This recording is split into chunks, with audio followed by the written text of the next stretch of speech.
আপুনি ব্যৱহাৰ কৰি থকা স্মাৰ্টফোনটো যদি চুৰি হৈ যায় বা হেৰাই যায় তেতিয়াহ'লে আপুনি কি কৰিব? আপোনাৰ স্মাৰ্টফোনটো ট্ৰেছ কৰিব পৰা কিবা উপায় আছেনে?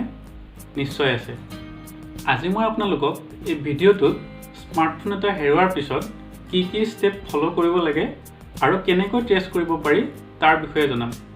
গতিকে ভিডিঅ'টো স্কিপ নকৰাকৈ সম্পূৰ্ণকৈ চাব আৰু যদি চাই ভাল পায় তেতিয়াহ'লে লাইক, কমেণ্ট আৰু শ্বেয়াৰ কৰিবলৈ নাপাহৰিব। নমস্কাৰ, মই সুমনে আপোনালোকক পুনৰবাৰ স্বাগতম জনাইছোঁ মোৰ ইউটিউব চেনেল দ্য ইনফ'জোনলৈ। তেনেহ'লে ব'লক আজিৰ ভিডিঅ'টো আৰম্ভ কৰোঁ।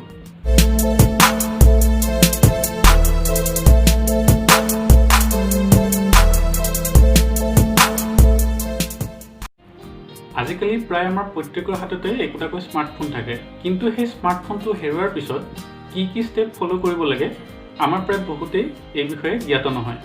বহুতেই ভাবি থয় যে মোৰ ফোনটো হেৰালে গতিকে নতুন এটা ফোন কিনি ল'ম বা একেটা নাম্বাৰতে নতুন এখন চিম উলিয়াই ল'ম, কিন্তু সেইটো ভুল। আপুনি বহুত বেয়াকৈ ফচি যাব পাৰে। মই আজি আপোনালোকক এই ভিডিঅ'টোৰ জৰিয়তে আপোনাৰ স্মাৰ্টফোনটো হেৰালে কি কি কৰিব লাগে তাৰ বিষয়ে ষ্টেপ বাই ষ্টেপ জনাম।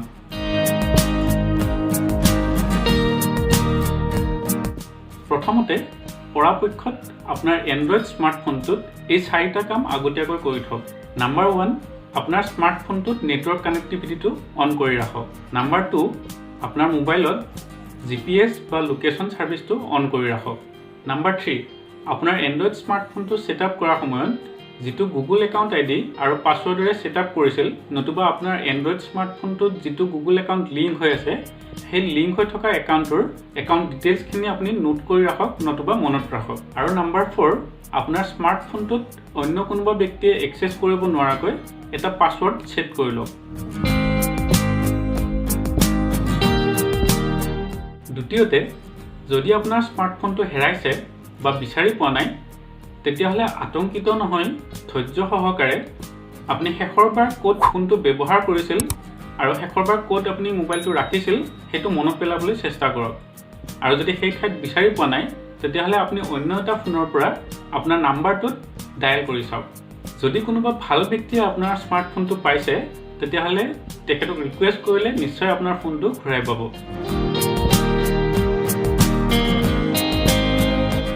তৃতীয়তে, যদি আপোনাৰ স্মাৰ্টফোনটো চাইলেণ্ট মোডত আছিল আৰু সেই চাইলেণ্ট মোডত থকা অৱস্থাতে আপোনাৰ স্মাৰ্টফোনটো হেৰাই গৈছে বা কোনো অজ্ঞাত স্থানত পৰি ৰৈছে তেতিয়াহ'লে আপোনাৰ কাৰণে গুগল প্লে ষ্ট'ৰত এটা এপ আছে, যিটো এপৰ সহায়ত আপুনি সেই স্মাৰ্টফোনটো বিচাৰি পোৱাত সুবিধা হ'ব।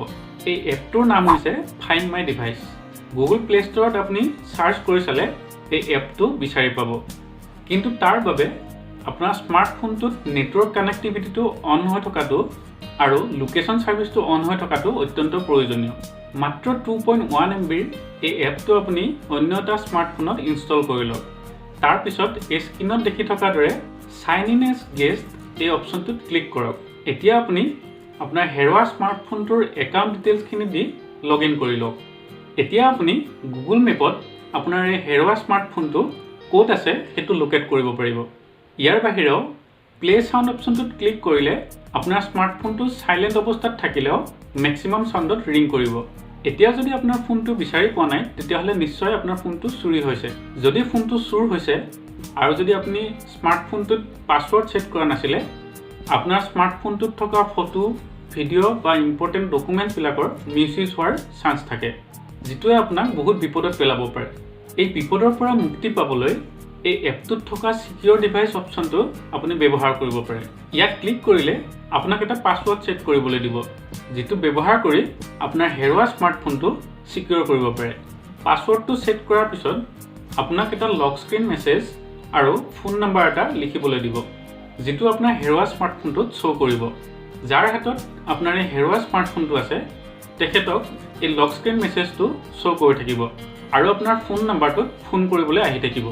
ইয়াৰ পাছতো যদি আপোনাৰ স্মাৰ্টফোনটো বিচাৰি পোৱা নাই তেনেহ'লে আপোনাৰ ফোনত ষ্ট'ৰ হৈ থকা ইম্পৰ্টেণ্ট ফাইলছবিলাক বা ডকুমেণ্টছবিলাক আপুনি ডিলিট কৰি দিব পাৰে। ইয়াৰ বাবে আপুনি ইৰেজ ডিভাইচ অপশ্যনটোত ক্লিক কৰিব লাগিব। এই ইৰেজ ডিভাইচ অপশ্যনটোত ক্লিক কৰাৰ লগে লগে আপোনাৰ হেৰুৱা স্মাৰ্টফোনটোত ষ্ট'ৰ হৈ থকা আপোনাৰ ইম্পৰ্টেণ্ট ফাইল ডকুমেণ্টছবিলাক ডিলিট হৈ যাব। আপোনাৰ কোনো ধৰণৰ ডিটেইলছ তাত ছেভ হৈ নাথাকে। ইয়াৰ পৰৱৰ্তী ষ্টেপত যদি আপুনি ভাবিছে যে আপোনাৰ ফোনটো চুৰ হৈ গৈছে আৰু ঘূৰাই পোৱাৰ কোনো চান্স নাই, তেনেহ'লে প্ৰথমতে আপুনি আপোনাৰ স্মাৰ্টফোনৰ সিম কাৰ্ডখন অতি শীঘ্ৰে ব্লক কৰি লওক। কাৰণ মোবাইল নাম্বাৰতে আমাৰ প্ৰায়সমূহ একাউণ্ট লিংক হৈ থাকে। Google account, Facebook account, Twitter account বা বেংক একাউণ্ট আদি সকলোবোৰ আমাৰ মোবাইল নাম্বাৰটোত লিংক হৈ থাকে আৰু সেইবোৰৰ মিছইউজ হোৱাৰ চান্স থাকে।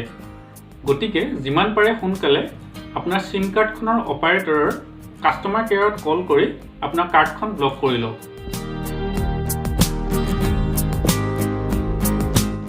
ইয়াৰ পৰৱৰ্তী ষ্টেপত আপুনি আপোনাৰ IMEI নাম্বাৰটো ব্লক কৰি লওক। যেনেকৈ আপোনাৰ সিম কাৰ্ডখন ব্লক কৰাটো অতি প্ৰয়োজন, ঠিক তেনেকৈ আপোনাৰ স্মাৰ্টফোনটোৰ IMEI নাম্বাৰটো ব্লক কৰাটো অতিকে প্ৰয়োজন। যিয়ে আপোনাৰ ফোনটো চুৰ কৰিছে বা যাৰ হাতত আপোনাৰ স্মাৰ্টফোনটো আছে, IMEI নাম্বাৰটো ব্লক কৰাৰ পিছত সেই মানুহজনে সেই স্মাৰ্টফোনটোত কোনো ধৰণৰ সিম ব্যৱহাৰ কৰিব নোৱাৰিব। IMEI নাম্বাৰটো আপুনি অনলাইনো ব্লক কৰিব পাৰে, কিন্তু তাৰ আগতে আপুনি এটা পুলিচ কমপ্লেইন কৰিব লাগিব। আপোনাৰ ওচৰৰ পুলিচ ষ্টেচনত গৈ আপোনাৰ হেৰুৱা স্মাৰ্টফোনটোৰ ওপৰত এটা কমপ্লেইন কৰক। ইয়াৰ বাবে আপুনি পুলিচ অফিচাৰজনৰ পৰা এটা পুলিচ কমপ্লেইন নাম্বাৰ পাব। সেই নাম্বাৰটো নোট কৰি ৰাখক। ইয়াৰ বাহিৰেও আপোনাক IMEI নাম্বাৰটোৰ প্ৰয়োজন হ'ব, যিটো আপুনি ফোন বক্সটোত লিখা পাব বা ফাইণ্ড মাই ডিভাইচ এপটোত ডিভাইচ ইনফৰমেশ্যনত ক্লিক কৰি আপুনি আপোনাৰ IMEI নাম্বাৰটো নোট কৰি ল'ব পাৰে। নতুবা আপুনি ফোনটো হেৰুৱাৰ আগত আপোনাৰ ডায়েল পেডত *#06# ডায়েল কৰি আপোনাৰ IMEI নাম্বাৰটো লিখি ৰাখিব পাৰে। এতিয়া আপুনি CEIR.gov.in এই ৱেবছাইটটোত গৈ ব্লক ষ্টুলেন /লষ্ট মোবাইল এই অপশ্যনটোত ক্লিক কৰক। আপোনাৰ সন্মুখত এখন ফৰ্ম দেখিব।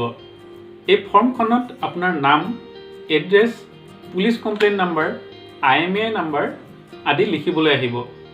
এইখিনি লিখি আপুনি ফৰ্মখন ছাবমিট কৰি দিয়ক। এতিয়া আপুনি ৰেজিষ্টাৰ কৰা কমপ্লেইনটো ডিপাৰ্টমেণ্ট অফ টেলিকমিউনিকেশ্যনে পাব আৰু আপোনাৰ IMEI নাম্বাৰটো ব্লক কৰি দিব। যদি আপোনাৰ হেৰুৱা ফোনটো কিবা কাৰণত পাই যায়, তেনেহ'লে আনব্লক ফাউণ্ড মোবাইলত ক্লিক কৰি আপোনাৰ ফোনটো আনব্লকো কৰিব পাৰে। এইখিনি কাম কৰাৰ পিছত আপোনাৰ কোনো চিন্তা নাই, আপোনাৰ হেৰুৱা ফোনটো কোনেও মিছইউজ কৰিব নোৱাৰে। আজিৰ ভিডিঅ'টোত ইমানেই আছিল। যদি ভিডিঅ'টো চাই আপোনালোকৰ অলপ হ'লেও সহায় হোৱা যেন লাগিছে, তেনেহ'লে লাইক কৰিবলৈ নাপাহৰিব।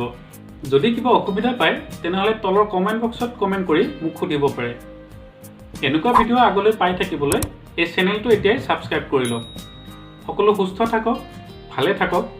পৰৱৰ্তী ভিডিঅ'ত আপোনালোক সকলোকে পুনৰবাৰ লগ পোৱাৰ প্ৰতিশ্ৰুতিৰে আজিলৈ এৰিছোঁ। ধন্যবাদ।